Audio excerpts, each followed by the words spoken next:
Assalamualaikum warahmatullahi wabarakatuh. Halo teman-teman semua, semoga kalian nonton video ini dalam keadaan sehat ya. Malam ini aku mau bawain satu cerita dari Banyuwangi, cerita tentang seorang tukang servis AC yang mendapat panggilan dari sebuah rumah tua. Sebuah rumah yang belakangan diketahui sudah runtuh jauh sebelum ia datang. Kalau kalian siap, yuk kita mulai ceritanya perlahan. Tarik napas dan dengarkan baik-baik. Sore itu, langit Banyuwangi mulai berubah warna. Awan tipis menipis, berarak seperti ditarik angin dari gunung, menyisakan semburat oranye yang seolah menggantung di ujung perkampungan. Di bengkel kecilnya, di pinggir jalan dekat Kecamatan Glaga, Damar tukang servis AC keliling sedang merapikan peralatan yang baru saja ia gunakan. Hari itu sebenarnya cukup melelahkan, tapi ia berusaha menyelesaikan pekerjaannya sebelum maghrib. Tepat saat ia hendak menutup pintu bengkel, ponselnya bergetar. Nomor tak dikenal. Biasanya Damar malas mengangkat, tapi entah kenapa kali ini ia merasa perlu menjawab. Halo, selamat sore. Ini betul Mas Damar servis AC? Suaranya halus, lembut, bahkan terasa sangat sopan. Lebih mirip suara seorang guru sepuh yang bijak daripada pelanggan biasa. Iya Pak, ada yang bisa saya bantu? AC di rumah saya mati total Mas. Kalau berkenan, apa bisa diperiksa malam ini? Damar mengusap tengkuknya yang masih berkeringat. Malam itu sebenarnya ia ingin langsung pulang. Badannya pegal dan angin sore mulai membawa hawa dingin khas kaki Gunung Ijen. Tapi rumah Bapak di mana ya? Di Dusun Karanganyar Mas, dekat perkebunan kopi. Rumah paling ujung. Yang ada pohon randu besar di sampingnya. Damar langsung membayangkan daerah itu. Tempatnya terpencil, jalannya sempit, dan kalau malam gelapnya bukan main. Tapi suara pria itu begitu santun, membuat hatinya sulit untuk menolak. Kalau Mas keberatan, ndak apa-apa, saya bisa cari orang lain, lanjut pria itu, seolah memberi keluasan. Damar cepat menimpali. Oh tidak Pak, saya kesana saja, tapi mungkin sampai agak malam. Ya, bersama-sama Mas. Yang penting, hati-hati di jalan. Nada suara itu begitu tenang, seperti orang yang sudah sangat terbiasa mengucap doa untuk keselamatan tamunya. Ada sesuatu dari cara bicaranya yang hangat, tapi entah kenapa hangatnya justru memunculkan rasa tidak enak yang merayap pelan. Menjelang maghrib, Damar berangkat dengan motornya. Tas peralatan ia ikat erat pada jok belakang. Sinar matahari habis perlahan dan lampu-lampu rumah warga mulai menyala. Saat melewati jalan utama menuju Karanganyar, ia sempat melihat beberapa warga memandangi dirinya. Ada yang hanya melirik, ada yang saling berbisik. Tapi Damar tetap melaju. Paling mereka kaget, ada yang lewat sore-sore begini, gumamnya. Mencoba menepis rasa tidak nyaman. Masuk ke dusun, suasana berubah drastis. Rumah-rumah makin jarang, udara makin lembab, dan suara serangga malam terdengar semakin jelas. Jalanan kecil berkelok di antara semak belukar, membuat motor Damar beberapa kali bergoyang karena bebatuan. Setelah kira-kira 10 menit, ia sampai di ujung dusun. Di sana berdiri sebuah rumah tua. Jendela kayunya lapuk, cat dindingnya mengelupas, tapi terang oleh lampu kuning temaram. Lampu itu menyala stabil, tidak redup, tidak berkedip, seolah rumah itu memang sedang menunggu kedatangannya. Damar turun dari motor perlahan. Ia baru saja hendak mengetuk pintu ketika daun pintu itu terbuka sedikit. Sesosok pria tua dengan sarung dan baju lurik muncul. Dari belinya wajahnya kurus, matanya cekung, tapi senyumnya ramah. Sampean Mas Damar ya? Alhamdulillah. Monggo masuk. Suaranya sama persis dengan yang ditelepon. Halus, penuh sopan santun, seperti orang tua Jawa yang terdidik. Damar menunduk hormat dan masuk. Begitu masuk rumah itu, ada sesuatu yang terasa aneh. Udara di dalam jauh lebih dingin daripada udara luar. Dinginnya bukan seperti AC, tapi seperti ketika seseorang membuka pintu kulkas besar dan udara lembabnya menyerbu keluar. Tapi Damar mencoba fokus bekerja. AC-nya di kamar depan. "Mas," ujar Pak Wiryo, sambil berjalan perlahan ke arah lorong. Damar mengikuti. Sesampainya di kamar, AC itu benar-benar mati. Tidak ada lampu indikator, tidak ada suara mesin. Setelah dibongkar sebentar, Damar menemukan masalahnya. Kapasitor sudah melemah dan kabel power gosong sebagian. "Bisa diperbaiki, Mas?" tanya Pak Wiryo lembut. "Insya Allah bisa, Pak. Tapi mungkin agak lama ya. Pelan-pelan saja." "Sayang, tidak kemana-mana." Kalimat itu terdengar biasa, tapi di telinga Damar, kata "tidak kemana-mana" terasa aneh. Seolah Pak Wiryo berkata dengan makna yang lebih dalam. Setengah jam kemudian, AC menyala kembali. Dari arah ruang tamu, aroma jahe menguar perlahan, menandakan teh hangat baru saja diseduh. "Jajan dulu, Mas, biar hangat," kata Pak Wiryo sambil menyerahkan segelas teh yang asapnya tipis-tipis mengepul. Damar menerimanya dengan sopan. Tapi saat ia menyesap, ada sesuatu yang janggal. Tehnya memang hangat, tapi anehnya melewati tenggorokan seperti air yang nyaris tidak punya rasa, hambar. Namun sebelum ia bisa memikirkan lebih jauh, Pak Wiryo tersenyum sambil membuka dompet. Kulit coklat tua. Dari dalamnya, ia mengeluarkan uang yang dilipat rapi dalam amplop tipis. "Ini bayarnya, Mas. Kalau kurang, bilang saja." Damar menghitung sebentar. Jumlahnya tepat, bahkan sedikit lebih. "Terima kasih banyak, Pak." Pak Wiryo mengangguk pelan. "Mas, kalau nanti AC-nya rewel lagi, datang ya. Rumah saya memang tua, tapi saya suka kalau ada tamu." Damar hanya tersenyum kecil. Ia pamit pulang, dan ketika keluar dari rumah itu, hawa dingin dari dalam ruangan seperti menempel di kulit, mengikuti langkahnya hingga teras. Saat menstarter motor, ia sempat menoleh kembali.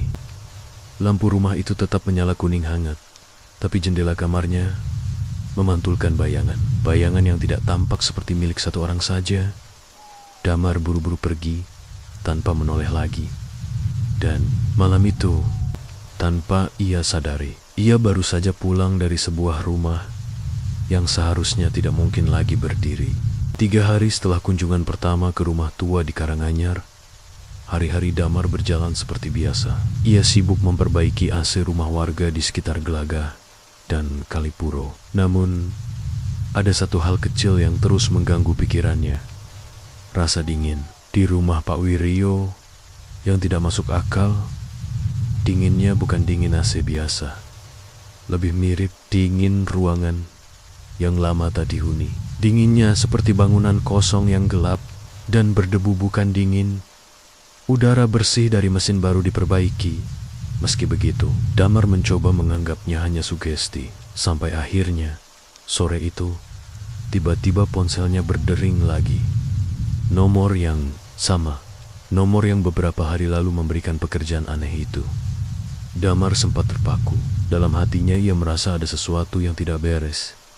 Tapi jarinya bergerak sendiri, menekan tombol accept. "Halo, Mas Damar. Maaf, mengganggu lagi." Suara itu muncul, suara halus yang sama, tapi kali ini terdengar lebih lirik. Lebih jauh, seolah berasal dari ruangan yang luas dan bergema pelan. "Iya, Pak, ada apa ya?" AC kamar depan mati lagi, Mas. Tidak dingin sama sekali. Nada suaranya terdengar tenang, tapi ada jeda kecil sebelum setiap kalimat jeda yang membuat merinding tanpa alasan jelas. "Wah, padahal kemarin sudah saya cek total. Loh, rusaknya mendadak gitu ya. Mungkin rumah saya sudah terlalu tua, Mas," jawab Pak Wiryo pelan. Apa Mas bisa datang? Siang ini, kalau bisa, Damar mengerutkan kening.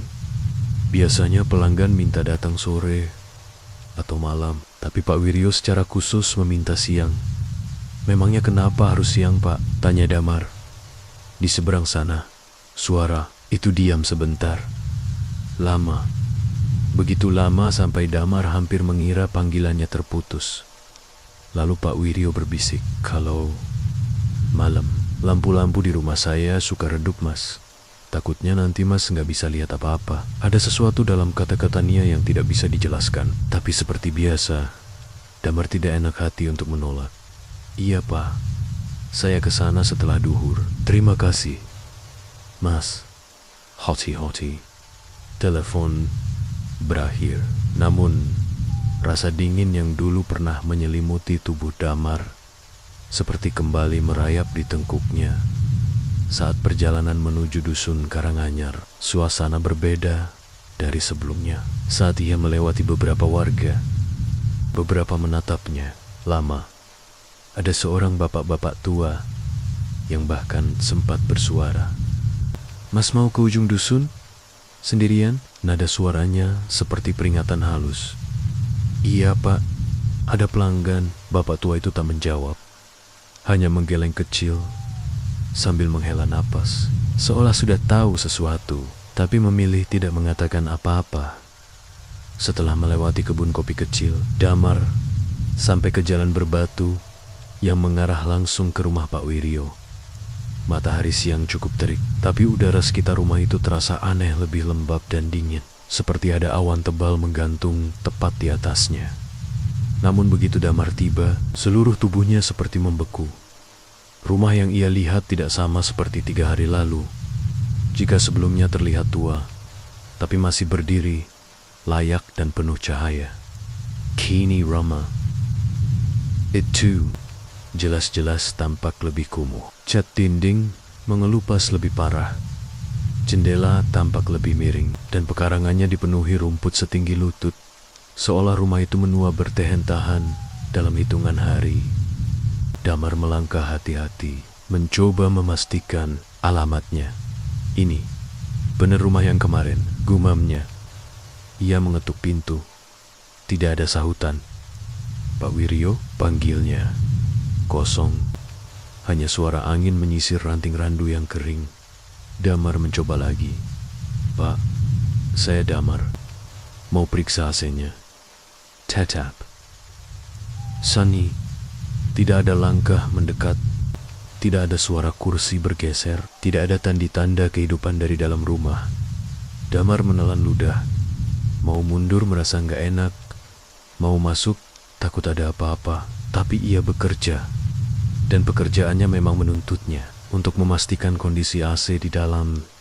Ia mencoba gagang pintu, terkunci. Perasaan aneh mulai melingkari kepala. Pak Wiryo, beneran ada di dalam gak sih? Gumam Nia lagi. Akhirnya ia memutuskan menelepon. No, yang sama. Namun, tidak aktif. Bukan tidak diangkat, tidak aktif. Seperti nomor itu mati, atau sudah lama tidak digunakan. Damar berdiri di depan pintu lama sekali, mencoba berpikir jernih. Tapi semakin ia menatap rumah itu, semakin kuat perasaan bahwa sesuatu tidak beres. 3 hari lalu rumah itu terang, bersih. Ada teh hangat. Ada orang tua ramah yang menyambutnya. Sekarang rumah itu tampak sepi, kosong, tak terawat. Bahkan, seperti tidak mungkin ada orang tinggal di dalamnya. Ah, sudahlah, mungkin bapak lagi keluar, pikir Damar. Mencoba menenangkan diri. Ia memutuskan kembali ke motornya. Namun ketika menengok ke kaca spion, ia terpaku. Dari balik jendela rumah yang gelap, seperti ada bayangan berdiri jauh di dalam. Diam, tidak bergerak, hanya berdiri menghadap ke arah pintu yang tadi ia ketuk. Damar spontan menoleh langsung ke jendela itu. Kosong, tidak ada apa-apa. Namun ketika ia melihat spion lagi, bayangan itu masih ada. Lebih dekat, Damar langsung menutup helm dan menyalakan motor. Tanpa pikir panjang, ia tancap gas meninggalkan rumah itu. Dan di detik terakhir, sebelum rumah itu hilang dari pandangan, ia merasa melihat sesuatu bergerak di dalam pekarangan. Seperti seseorang yang berdiri di belakang pohon randu mengawasi kepergiannya. Dan entah kenapa, Damar yakin benar bahwa bayangan itu bukan manusia. Begitu sampai jalan besar, jantung Damar masih berdetak keras. Ia berhenti sebentar, mencoba menenangkan diri. Namun di tengah kebingungan itu, muncul pikiran yang lebih mengganggu. Kalau memang rumah itu sudah lama tampak kosong, lalu siapa yang ia temui 3 hari lalu? Siapa yang menyambutnya dengan teh hangat? Siapa yang membayar jasanya dalam amplop rapi? Dan siapa yang menelponnya barusan? Pertanyaan itu menggantung, menyesakkan dada. Dan tanpa ia sadari, jawabannya akan jauh lebih gelap dari yang ia bayangkan. Setelah meninggalkan rumah tua itu dengan napas tersengal, Damar akhirnya berhenti di pinggir jalan besar. Tangannya bergetar, bukan hanya karena takut, tapi karena ada sesuatu yang tidak bisa ia pahami. Ia mencoba menenangkan diri, mengusap wajah, lalu memandang ke arah jalanan yang mengarah kembali ke dusun Karanganyar. Gila, itu barusan apa? Gumamnya lirih.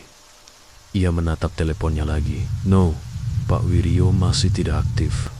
Padahal suara pria itu begitu jelas saat meminta ia datang siang tadi, seolah sedang duduk di ruangan yang sama.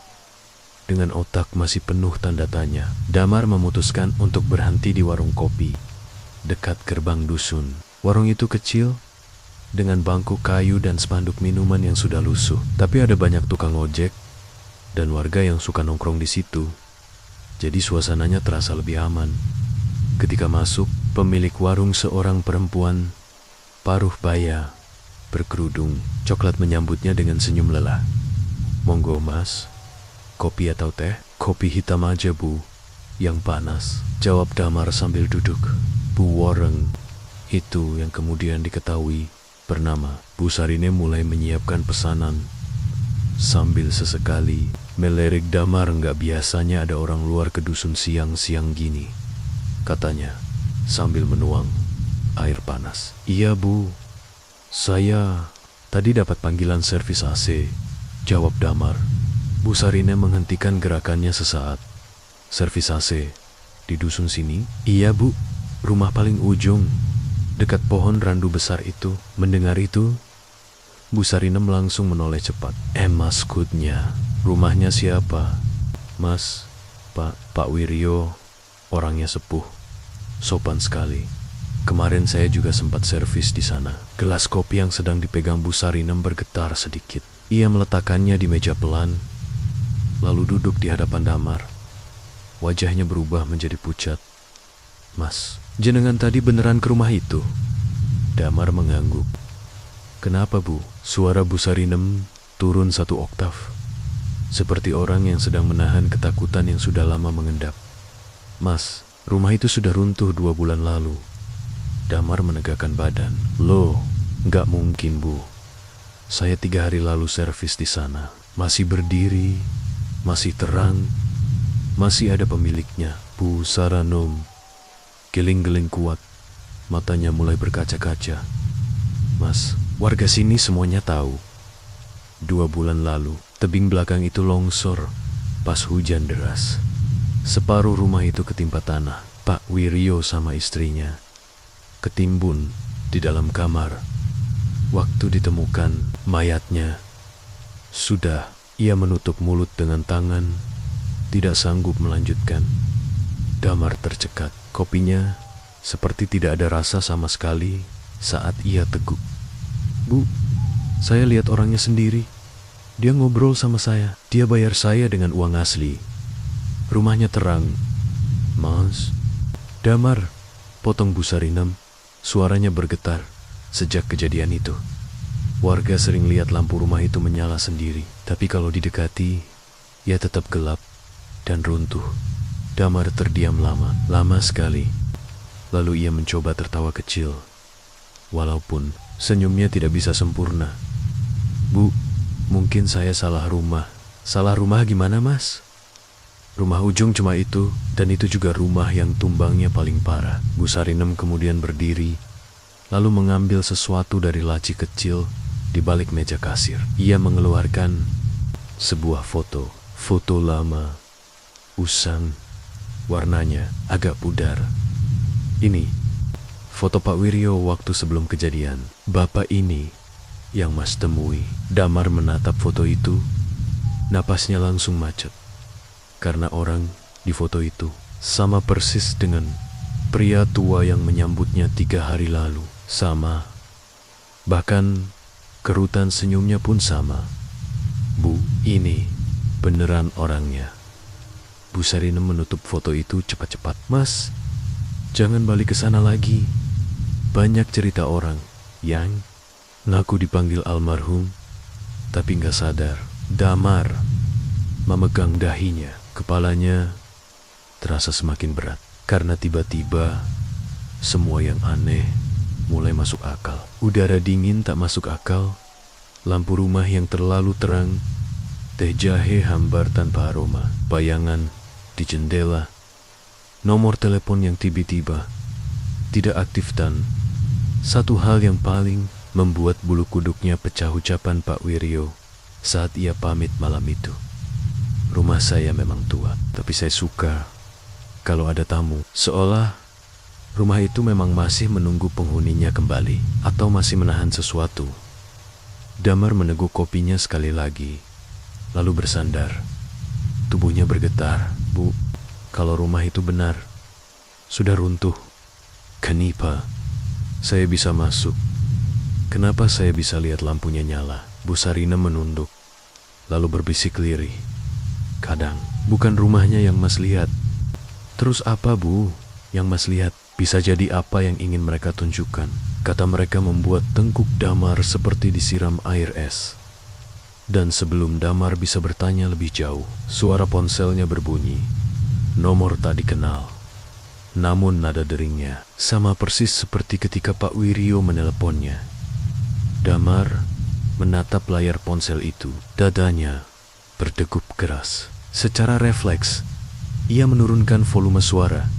Takut Bu Sarinem mendengar. Ponsel itu terus bergetar. Dan perlahan, nama kontak itu muncul sendiri di layar. Pak Wiryo padahal nomor itu tidak pernah ia simpan. Damar hampir menjatuhkan ponsel. Bu Sarinem melihat ekspresi Damar dan langsung tahu ada sesuatu. Mas, jangan diangkat, serunya panik. Tapi panggilan itu tetap berdering. Makin lama, makin mengganggu. Seakan-akan seseorang tidak terima kalau Damar menjauh. Dan saat ponsel akhirnya berhenti bergetar, sebuah pesan masuk. Hanya satu kalimat, Mas. Besok datang lagi ya. AC saya masih rusak dan entah kenapa. Pesan itu berbunyi seperti permintaan yang tidak bisa ditolak. Malam belum terlalu larut ketika Didit tiba lagi di dusun Ledok. Awan gelap menggantung rendah, seolah menekan tanah. Udara begitu lembab, sampai napasnya terasa berat. Setiap langkah di jalan desa yang sepi memunculkan suara krek-krek kecil dari kerikil yang dipijaknya. Ia sendiri, dan tak kenapa, justru itulah yang membuat bulu kuduknya meremang. Rumah tua itu masih ada di sana utuh, berdiri seperti biasa, tapi ada sesuatu yang berubah dari auranya, seolah rumah itu sedang menunggu.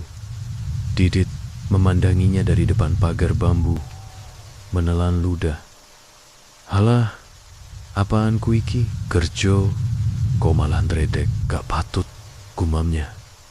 Mencoba menyemangati diri sendiri. Ketika ia membuka pagar, engselnya mengerang, panjang, seperti suara orang tua yang sedang mengeluh kesakitan. Assalamualaikum, ucap Didit pelan. Kali ini tidak ada jawaban, tidak ada langkah ringan Pak Wiryo, dan tidak ada batang hidung siapapun. Ia hampir berbalik badan, ingin memastikan tetangga atau siapapun bisa diintip untuk minta ditemani. Tapi entah kenapa, kakinya seperti berat untuk mundur. Dan justru saat itu, tirai ruang tamu bergoyang sedikit, seperti ada angin yang lewat. Padahal jendela tertutup rapat. Didit menatap tirai itu lama, lalu menatap lagi halaman gelap yang cuma diterangi satu bohlam tua. "Apa? Ada orang di dalam?" bisiknya. "Tidak. Ada Jaban." Namun, saat ia menunduk dan bersiap melangkah naik ke teras bayangan, seseorang seperti melintas di belakang tirai itu. Didit sontak mengangkat kepala.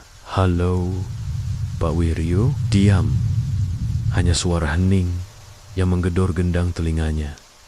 Ia mengambil obeng dari tas peralatannya, memegangnya seperti senjata. "Pak, saya Didit yang servis AC."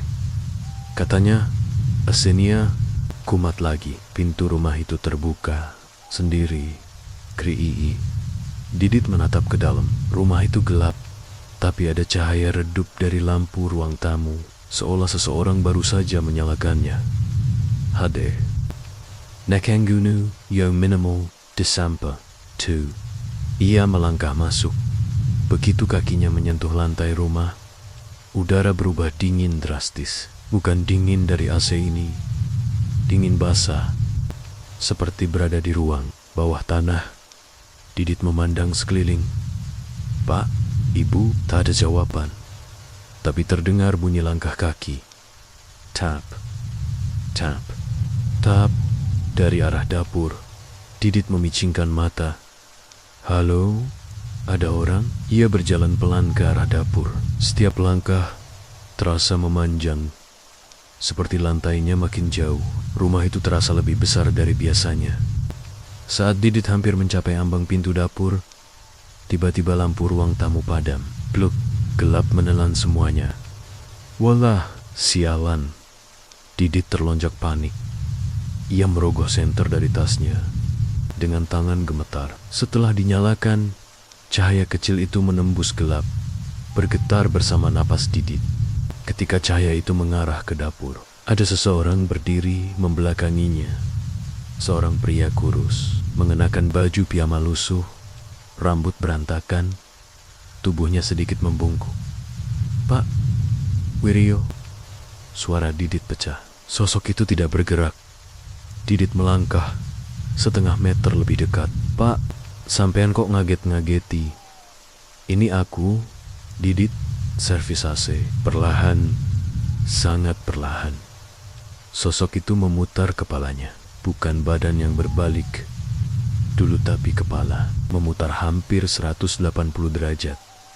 Mata sosok itu kosong, menghitam seperti rongga. Bibirnya pecah, pecah, dan dari sudut bibirnya ada sesuatu yang menetes, bukan darah tapi semacam cairan hitam kental. Didit membeku. Sosok itu membuka mulut. Terdengar suara napas terurai seperti desahan dari tenggorokan berdebu. "Kenapa kamu datang lagi, Didit?" Hampir menjatuhkan senternya. "Astagfirullah." "Pak, sampean kenapa?" Sosok itu tersenyum-senyum aneh, panjang, terlalu lebar untuk wajah manusia. "Rumah ini tidak butuh diperbaiki lagi." Didit berjalan mundur tergagap. Masya Allah."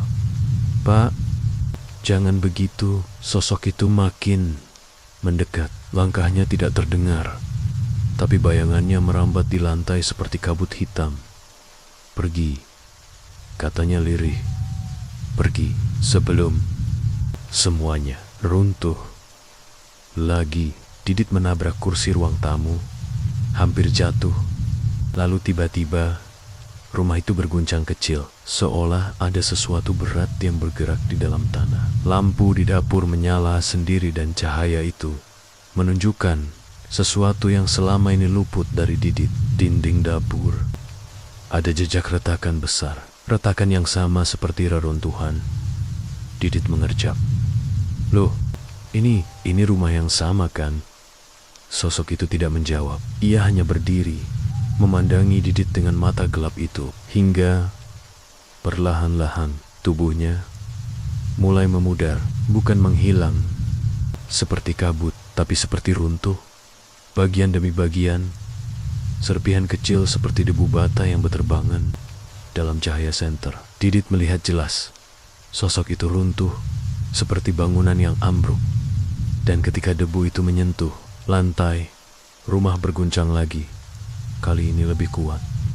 Didit tak menunggu lagi. Ia berlari keluar rumah dengan tubuh gemetar, napas tersengal, dan pikiran kacau saat ia mencapai pagar depan dan menoleh ke belakang. Rumah itu terlihat utuh, diam, seolah tidak terjadi apa-apa.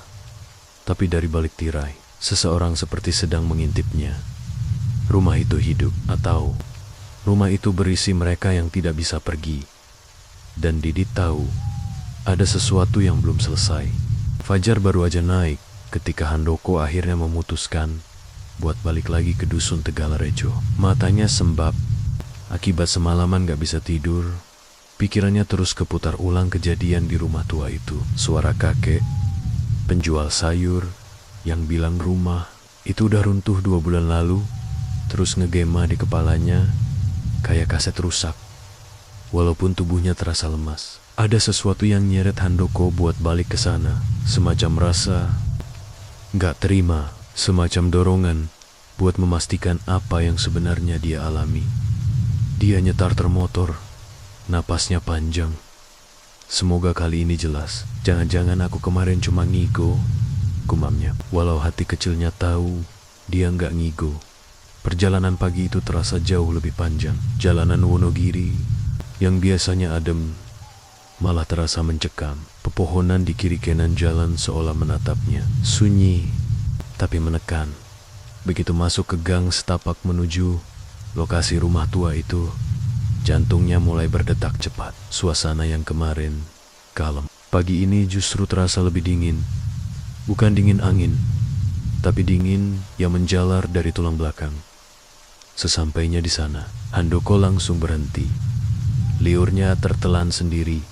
Rumah itu benar-benar cuma puing, bukan rumah tua yang kemarin dia datangi. Bukan bangunan yang kemarin dia becelen AC-nya. Yang ada cuma tembok setengah roboh, kayu-kayu gosong, dan rumput liar setinggi betis. Ya Allah, Handoko berbisik pelan. Langkahnya maju satu-satu, nafasnya pendek, kakinya gemetaran. Dia berdiri tepat di depan bekas pintu rumah itu. Tempat yang kemarin masih ada daun pintunya, masih ada kursi, masih ada Nenek Marni yang duduk sambil senyum, tipis. Tapi sekarang, debu yang ada pun seakan udah lama gak diusik.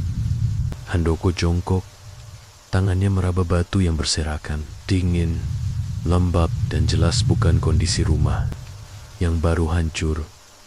Kenapa kemarin aku masuk sini? Siapa yang aku temui? Suaranya pecah. Tiba-tiba, ada suara langkah kecil di belakang. Setapak, setapak.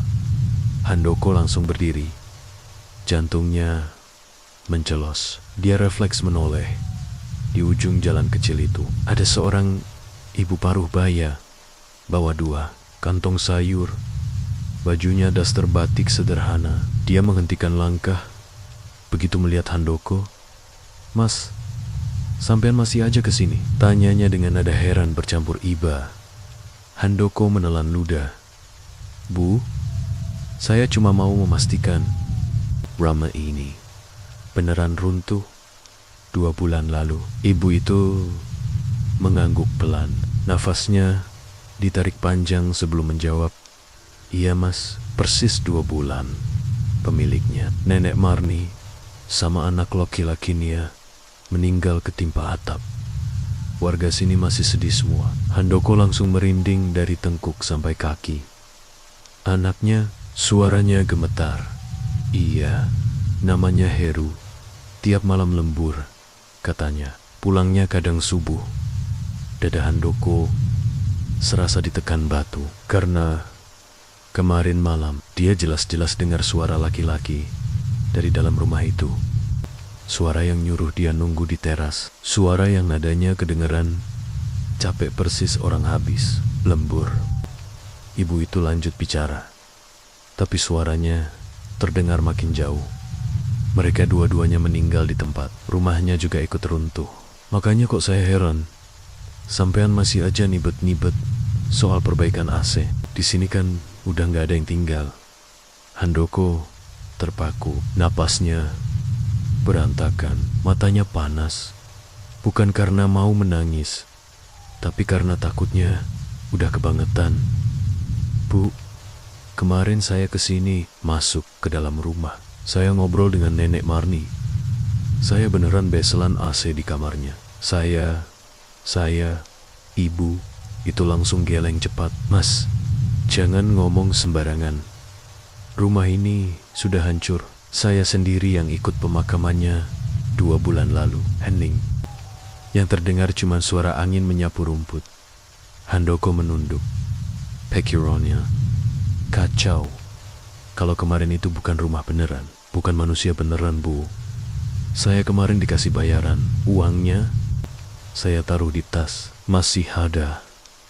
Bu, coba sampean lihat, kata ibu itu sambil memandang tasnya hati-hati. Seolah setengah waspada, Handoko buru-buru buka tas kerjanya. Tangannya gemetar, dan uang yang dia pegang kemarin, uang yang dikasih langsung oleh tangan Nenek Marni, sekarang berubah menjadi daun pisang kering, dilipat rapi, seolah tadi malam ada yang sengaja menaruhnya. Handoko langsung menjatuhkan tasnya. Ibu itu mundur 1 langkah. Mas, makanya warga sini sudah wanti-wanti kalau ada yang ngajak ngobrol di jalan sini, apalagi malam, jangan diladenin. Angin lewat lagi, membawa aroma yang sangat familiar. Aroma yang semalam Handoko cium di ruang tamu rumah itu. Aroma bunga kamboja bercampur amis kayu basah. Ibu itu merapatkan kedua tangannya di dada. Mas, sampean pulang aja, jangan kelamaan di sini. Kadang arwah yang meninggal mendadak gitu. Masih suka mengulang hari terakhirnya. Kayak dia masih pengen dengar suara manusia, biar nggak kesepian. Perut Handoko seperti diaduk, karena sekarang dia sadar. Semalam di antara kesunyian dusun, di rumah yang sudah jadi puing, dia sebenarnya bukan sedang bantu servis AC, tapi dia sedang nemenin 2 arwah yang belum sadar kalau mereka sudah mati. Motor Handoko akhirnya melaju pergi, tapi rasa denggan itu nggak hilang. Dan sesampainya di pertigaan dusun, dia sempat nengok sekali lagi. Di ujung jalan, di depan puing rumah itu, seakan-akan ada bayangan seseorang berdiri dan bagai melambai pelan ke arahnya. Handoko pulang dengan pikiran acak-acakan. Motor yang dia kendarai terasa lebih berat dari biasanya, seperti ada beban yang ikut menumpang di jok belakang. Setiap kali dia lihat spion, dadanya langsung sesak karena dia ngerasa ada yang ikut. Begitu sampai rumah kontrakannya di pinggir Sukoharjo, dia langsung matiin motor, masuk, dan nutup pintu buru-buru. Dada naik turun, keringat dingin merembes dari pelipis.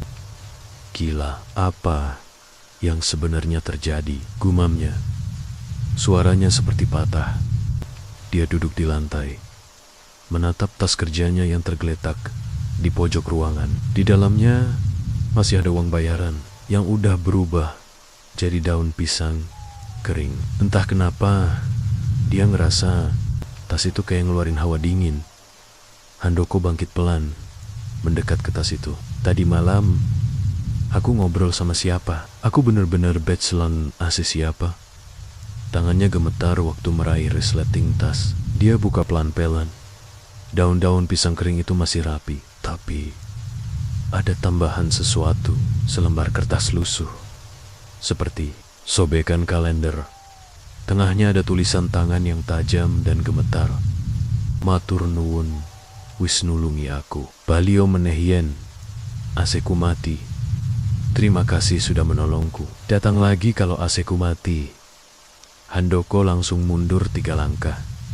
Ya Allah, ini tulisan siapa?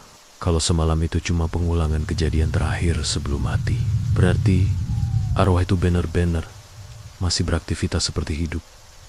Dan yang lebih gila lagi, arwah itu tahu nama pekerjaannya. Tahu dia tukang servis AC. Handoko akhirnya memberanikan diri buat mandi biar pikirannya lebih jernih. Tapi waktu dia lagi gosok muka dengan air, ada sesuatu yang bikin seluruh bulunya berdiri. Di permukaan kaca kamar mandi ada tulisan samar, seperti bekas jari yang menggurat di embun kau. Isi anak kamu masih di situ. Handoko langsung terhuyung mundur, membentur dinding. Kak, kenapa dia ikut sampai sini? Dia merobek tirai kamar mandi, buru-buru keluar, dan duduk di sofa sambil menutup wajahnya. Nafasnya tercekat, badannya gemetaran. Semua kejadian mulai nyambung satu persatu. Dia dipanggil ke rumah tua. Dia disambut penghuni rumah. AC beneran rusak. Dia dibayar. Semua terasa normal dan hidup. Padahal rumah itu udah runtuh. Penghuninya udah dikubur. Dan yang paling nyeremin, arwah mereka masih menganggap rumah itu utuh. Masih merasa butuh servis AC. Masih menganggap Handoko tukang servis langganan. Sore itu, Handoko coba menenangkan diri dengan salat maghrib. Suaranya pelan, bergetar, tapi dia memaksa dirinya buat fokus. Habis salat, dia duduk di depan pintu, berharap ketakutannya reda. Tapi justru saat itu dia dengar suara. Tok, tok, tok, ada yang ngetok pintu.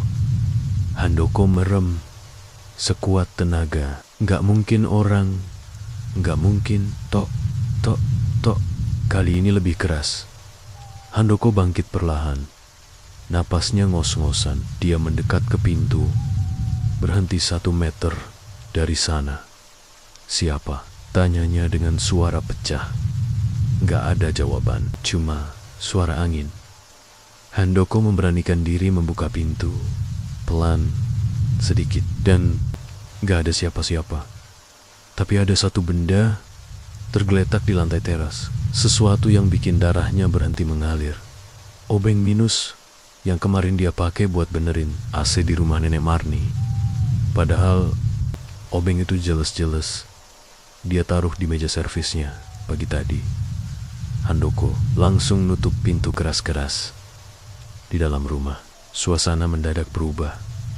Lampu mendadak meredup. Angin dingin muncul entah dari mana. Lalu suara itu, suara yang dia tahu persis, suara perempuan tua dari balik belakangnya. Pelan, napasnya berat. Mas, AC ning kamarku, kumat. Mane, Mas, AC di kamarku. Mati lagi. Handoko membeku, seluruh tubuhnya seperti dicengkeram es. Dia nggak berani menoleh. Suaranya tercekat, tapi berhasil keluar setipis benang. Ke, kapan jenengan nopo mawon? Ingkene, ka, kenapa ada di sini? Suara itu makin dekat. Hembusannya terasa di belakang telinga. Aku wis mbayar, Mas. Kau kudu bali. Omahku isi ana. Omahku ora tau ambruk. Aku sudah bayar, Mas. Kamu harus kembali. Rumahku masih ada. Rumahku tidak pernah runtuh. Handoko ingin lari, tapi kakinya seperti dipaku ke lantai. Perempuan tua itu arwah nenek. Marni berbisik sekali lagi. Ayo bali Saiki, ayo kembali. Sekarang. Cahaya lampu di ruang tamu bergetar. Pintu, lemari berdecit. Sinar dari luar rumah meredup seolah malam mendadak turun. Handoko akhirnya sadar. Arwah itu bukan cuma minta tolong. Mereka ingin dia kembali ke rumah itu, ke tempat yang udah gak ada bentuknya, ke rumah yang mungkin sekarang cuma ada di dunia mereka. Dan satu hal yang paling dia takuti baru saja terjadi. Yang memanggilnya bukan lagi dari rumah mereka, tapi dari dalam rumahnya sendiri. Handoko berdiri kaku di ruang tamu kontrakannya. Nafasnya pendek, matanya memerah, dan seluruh tubuhnya bergetar karena suara nenek Marni yang tadi berbisik tepat di belakang telinganya. Namun saat dia akhirnya berani menoleh, sosok itu enggak Ada, hanya ruangan kosong dengan lampu temaram yang bergoyang pelan seperti diterpa angin, yang entah dari mana asalnya. Handoko memegangi dadanya. Ya Allah, aku gak kuat. Aku benar-benar gak kuat. Tapi baru aja dia mau mundur, suara lain terdengar dari dapur. Duar! Seperti piring jatuh dan pecah. Handoko terlompat. Dengan langkah gemetar, dia berjalan menuju dapur. Setia. Langkah rasanya kayak melangkah masuk ke sarang kegelapan yang gak dia inginkan. Begitu sampai di ambang pintu dapur, dia berhenti dan jantungnya merosot ke perut. Di lantai, bukan pecahan piring, melainkan kepingan keramik, mirip puing rumah yang runtuh persis kayak yang dia lihat di dusun tadi pagi. Puing itu basah, seolah baru jatuh dari atap. Ini udah gak wajar, Handoko berbisik. Suaranya hampir gak keluar. Dia Milangka.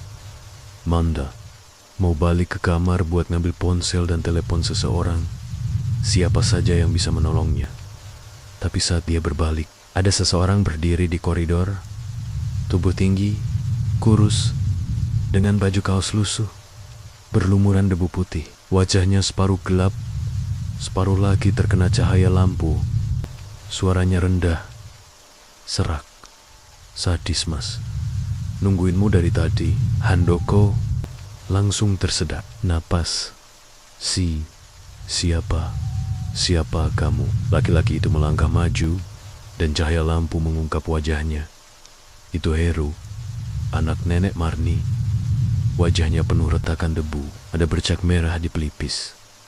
Seperti orang yang kepalanya tertimpa balok, persis seperti korban rumah yang ambruk. Heru menatap Handoko dengan mata cekung.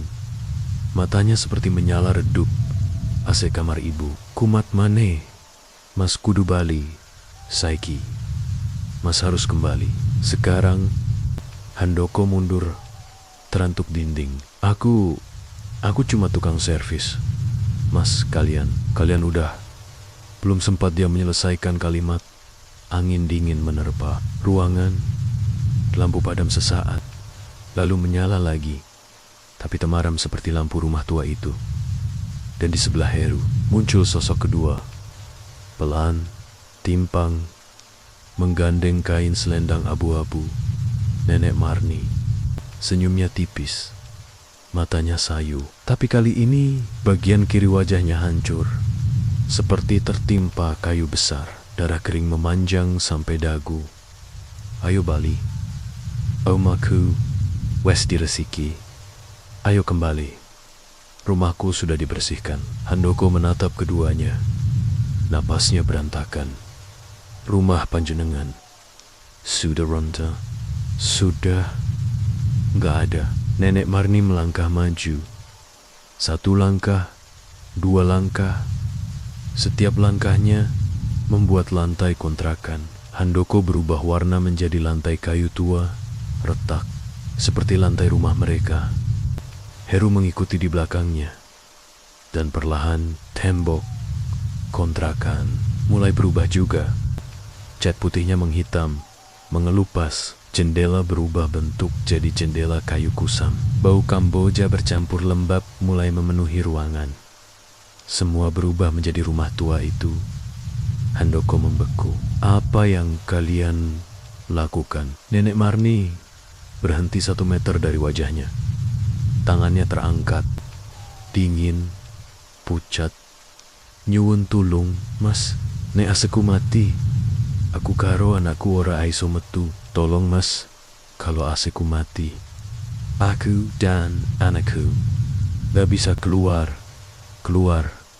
Dari mana? Handoko terisak. Heru menjawab di belakang. Suaranya pecah seperti tercekik dari reruntuhan itu. Dan saat itu juga lantai di belakang Handoko rombyok, runtuh seperti tanah ambles. Udara berdebu menerpa wajahnya. Di bawah tempat dia berdiri, ada pemandangan yang bikin jantungnya seperti diremas tangan raksasa. Puing rumah itu, persis seperti 2 bulan lalu, dan 2 jasad tertimbun di bawahnya. Jasad nenek Marni, jasad Heru. Keduanya remuk, Darah mengering di tanah. Mata mereka terbuka, mengarah ke atas. Handoko ingin berteriak tapi tubuhnya terkunci. Nenek Marni menatapnya. Mas, tolong buka AC-ku. Supaya aku aiso metu. Supaya aku aison delok omahku meneh. Tiba-tiba Handoko ngerti. Dia dipanggil bukan buat benerin AC. Bukan buat kerja. Bukan buat bantu. Mereka butuh seseorang buat mengulang hari kematian. Mereka.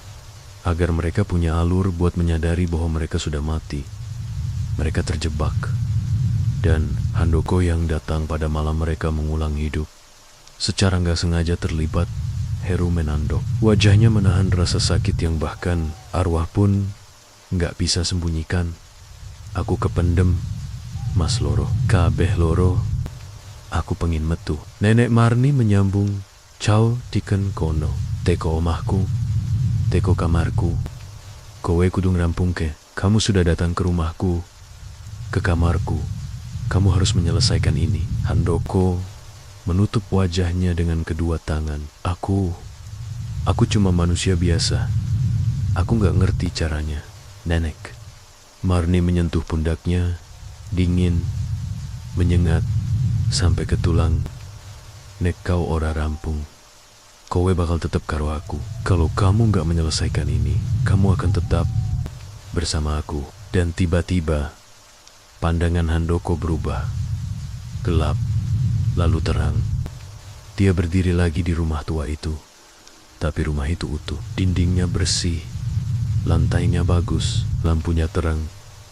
Seperti malam pertama dia datang, Handoko gemitar. Kak, kenapa aku di sini? Lagi, Nenek Marni duduk di ruang tamu, tersenyum seperti tak terjadi apa-apa. Mas, AC kamar ambruk maneh. Tolong ya. Heru muncul dari dapur sambil mengusap kening. Mas Benteriau, aku cek listrik dulu. Mereka mengulang lagi dan lagi dan lagi. Hari kematian yang sama, kejadian yang sama, dialog yang sama. Handoko sekarang terjebak di dalam putaran mereka. Dia sudah menjadi bagian dari rumah itu, bagian dari kejadian itu, bagian dari kematian itu. Dan dunia luar mungkin nggak akan pernah tahu dirinya hilang. Di Dusun Tegal Rejo, warga kadang masih membicarakan sosok tukang servis yang pernah terlihat lewat gang kecil menuju rumah tua yang sudah runtuh. Mereka bilang kadang malam-malam terlihat lampu menyala di antara puing. Kadang terdengar orang nyalain obeng elektrik. Kadang terdengar suara laki-laki muda mengeluh. Bu, kabel AC-nya karatan semua. Tapi rumah itu sudah jadi sisa tembok. Nggak ada siapa-siapa. Hanya ada angin malam dan suara samar dari dunia yang sudah tidak hidup lagi. Dan Handoko tak pernah kembali.